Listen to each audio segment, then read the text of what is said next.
안녕하세요. 뉴스와 사람들입니다. 이낙연이 마각을 드러냈지요. 1일 행주산성에서 이재명 대표를 겨냥해 큰 싸움을 벌여야 한다고 밝혔지요. 이에 대해 김영민 의원은 다음과 같이 밝혔습니다. 이낙연 전 대표가 창당을 선언한 것은 참으로 한심한 정치 행보입니다. 그런데 창당 일성이 민주당과 이재명 대표 비판인 것은 더더욱 한심한 일입니다.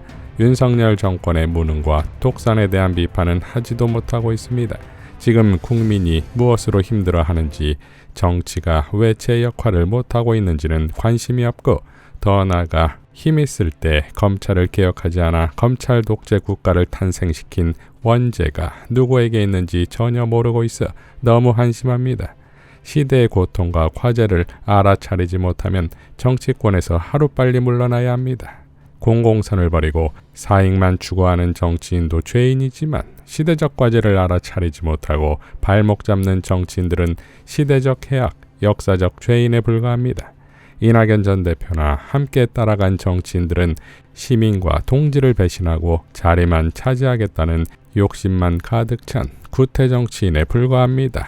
라고 밝혔습니다. 자, 도대체 이런 인물이 어떻게 민주당에 이제껏 기생해 왔을까요? 김태형 심리학자는 이렇게 밝혔습니다. 이낙연 씨는 사실상 정체성이나 여러 가지로 봤을 때 민주당이 아니라 국힘당에 있었어야 할 사람이다. 아, 그래요? 네, 근데 왜 이분이 민주당에 있느냐? 네. 호남 출신이기 때문이다. 그 이유 말고는 없다. 그러니까 호남 출신이면 민주당에서 공천받는 게 당선에 유리하거든요. 그렇지. 그래서 그거 말고는 딴 이유가 없어요. 정체성이나 내용으로 볼 때는 예. 국힘당은 똑같아요. 지난 혁신회의도 이낙연을 강력히 비판했었지요. 이낙연 전 대표가 신당 창당을 공식화했다. 민주당의 이름으로 5선 국회의원, 도지사, 국무총리까지 지낸 인사가 대통령을 하고 싶어 자신을 키워준 당을 버리고 침을 뱉었다. 현재 이낙연 전 대표가 내세우는 가치는 오직 반명뿐이다. 그것 외에 어떤 비전도 희망도 국민에게 제시하지 못하고 있다. 그의 불만사항은 오로지 당권 외에는 들리지 않는다. 명백한 대선 경선과 전당대회 불복이다. 이낙연 전 대표는 전당대회, 대선, 경선 등 당내 모든 민주적 절차를 부정하고 있다. 그의 시각에 국민과 당원은 우중으로 보이는 듯하다. 국민과 당원의 선택을 겁내고 부정하는 자가 어찌 대권을 꿈꿀 수 있단 말인가. 본인은 마치 호남을 정치장사의 미천으로 생각하는 듯한데 호남 모욕은 이미 안철수의 국민의당으로 충분했다. 호남뿐만 아니라 대한민국 어디에도 욕망의 정치에 환호할 국민은 없다. 이낙연 전 대표는 즉각 정계 은퇴 선언을 해야 한다. 윤석열 정부보다 당내 비판에 열중인 이낙연 전 대표에게 현 정부의 실정과 파탄난 민생은 눈에 보이지 않는 듯하다. 그는 이재명 대표보다 더 나은 정책과 비전으로 당원과 국민을 설득하려 하지 않고 당내 분쟁으로 민주당의 총선 패배를 유도하여 본인이 권력을 잡고자 하는 얄팍한 수만 보여주고 있다. 본인의 노력으로 발생되는 민주당의 분열은 오직 윤석열 검찰 독재 정권만이 이익을 볼 뿐이다. 이는 본인이 모셨던 민주당의 세 분 대통령의 명예를 모욕하는 것이다. 더민주전국 혁신회의는 이낙연 전 대표의 신당 창당을 강력하게 비판한다. 만약 그의 행동에 찬동하는 당내 인사가 있다면 국민 당원에게 함께 심판받을 것이다. 라고 밝혔습니다. 자, 엄중이라는 수식어가 붙는 이낙연이지만 그동안 결정적 상황에서의 그의 행보를 보면 엄중보단 음흉에 가깝지요. 차기 대선주자 1위로 달릴 때 난데없이 새해 꼭두 새벽에 박근혜 사면을 말했고 대선 경선에서 모두가 반대한 종로 의원직을 버렸고 경선이 끝나서도 불복하더니 이후 미국으로 토꼈고 지금 와서는 윤석열 독재 정권과의 전면전 중인 이재명에게 큰 싸움을 벌이겠다며 신당 창당하겠다는 것을 보면 공익, 대의, 정의 이런 게 아니라 그냥 상황에 따른 자기 고집과 자기 이익일 뿐이다 이거지요. 그러니까 늘 결정적 시기에 어김없이 기대를 배신하고 최악의 오판을 해왔다 이거지요. 11월부터 탈당과 신당 창당에 대한 최후 통첩이라는 보도가 나왔는데 이제 낙지 빨판 힘 빠지듯 민주당에서 떨어져 나가야 하지 않겠습니까?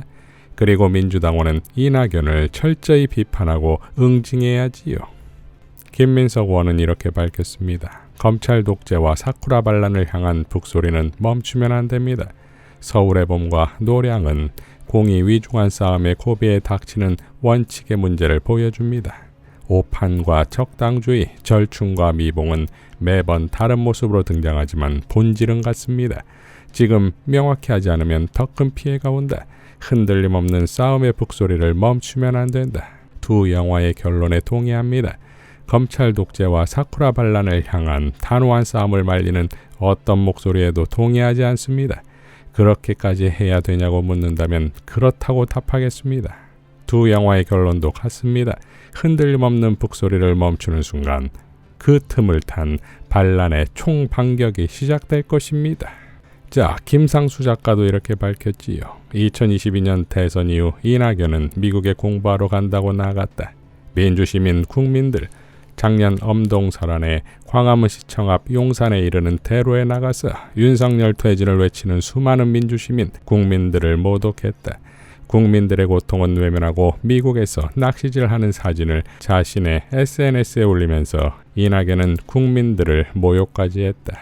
지금 한국인들은 정치검사 윤석열의 난행에 국가위기를 의식하며 나라를 위기에서 구출해야 한다는 국민의 도리 때문에 생업과 노동 이후 토요일 휴식을 마다하고 온몸을 꽁꽁 싸매고 거리로 나선 것이다.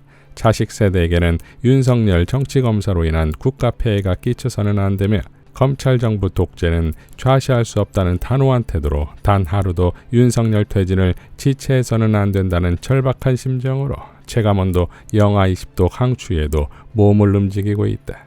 이런 현실에서 지난 민주당 대선 후보 중에는 이재명과 추미애만이 대중연설에 나서면서 시민, 국민들과 함께했다.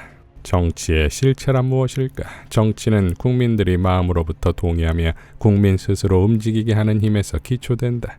이낙연은 민주시민들 국민들로부터 마음을 잃었다. 라고 일갈했습니다. 이종필 교수도 이렇게 밝혔지요. 민주당 내부의 상황을 알지 못한다만 당원 당규가 어떤지도 전혀 모르고 근데 내가 잘 이해가 안 가는 것이 이낙연은 왜 이재명에게 사퇴하라는 걸까? 무슨 권한으로 또는 무슨 이유로? 그냥 내 기억으로는 이낙연이 민주당을 위해서 별로 한 일도 없어 보이는데 남들 다 힘들 때 외유했던 것도 사실 그리 좋아 보이지도 않았고 정알못 옆집 아재로서는 이낙연의 언행이 너무 이상해 보인다. 이낙연은 여태 자신의 콘텐츠를 별로 보여준 게 없어서 숨겨둔 비기가 있는지는 모르겠다만 신당 만들더라도 별 효과는 없을 것 같은 느낌적 느낌이라고 밝혔습니다. 자, 이재명 대표는 신년 인사회에서 다음과 같이 발언했지요. 네, 존경하는 국민 여러분, 그리고 사랑하는 당원 동지 여러분, 새로운 한 해가 시작됐습니다. 비록 상황은 어렵고 힘들긴 하지만 그래도 우리 함께 손잡고 얼마든지 헤쳐나갈 수 있다고 생각합니다. 보통 정치 그러면 정치인들끼리 모여서 뭔가 작전을 하고 협의를 하고 그리고 이끌어 나간다 이렇게 생각하지만 저는 그렇게 생각하지 않습니다. 대한민국은 국민이 주인인 나라입니다. 그리고 정치의 존재 이유는 국민들의 더 나은 삶, 국가의 더 나은 미래라고 생각합니다. 권력이라는 것이 마치 내가 어딘가에서 싸워서 그야말로 뺏어온 내 것이다 이렇게 생각할 수도 있지만 그러나 결국 그 권력이라고 하는 것도 국민으로부터 나온 것이고 오로지 국민을 위해서 행사되어야 되는 것은 분명한 것입니다. 그것도 잠시의 착각이지요. 정치가 해야 될 일들은 상황이 어려우면 그 어려운 상황을 타개하는 것입니다. 물가가 오르면 물가가 오르지 않도록 노력을 하거나 그 오른 물가에 우리 국민들이 적응할 수 있도록 조치를 해 나가는 것이 바로 정치의 몫입니다. 물가가 많이 올랐으니까 아껴 써라. 난방비 부담되면 덜 써라. 이건 대책이 아닙니다. 그건 방관자가 하는 말이지요. 정치는 정치인들이 하는 것 같지만 결국 국민이 하는 것입니다. 모든 권력은 오로지 국민을 향해 있어야만 합니다.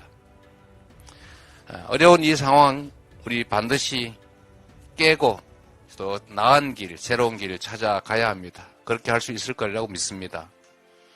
청룡의 해, 이 청룡의 힘으로 우리 평화의 위기, 민생의 위기, 민주주의의 위기 다 털어내고 새로운 희망으로 더 나은 미래를 향해서 함께 힘있게 나아가기를 기대합니다.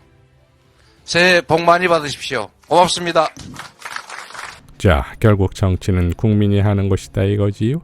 그리고 권양숙 여사가 이재명 대표에게 흔들리지 않고 크는 거목이 어디 있겠냐라고 말했듯 거목을 흔들던 잎새들은 모두 낙엽이 되었습니다. 2024년 1월 4일 이낙연의 신당 창당일은 이재명의 민주당이 진짜 혁신하고 변화하는 경축일이 될 것입니다. 이상 뉴스와 사람들이었습니다. 시청해 주셔서 감사드립니다.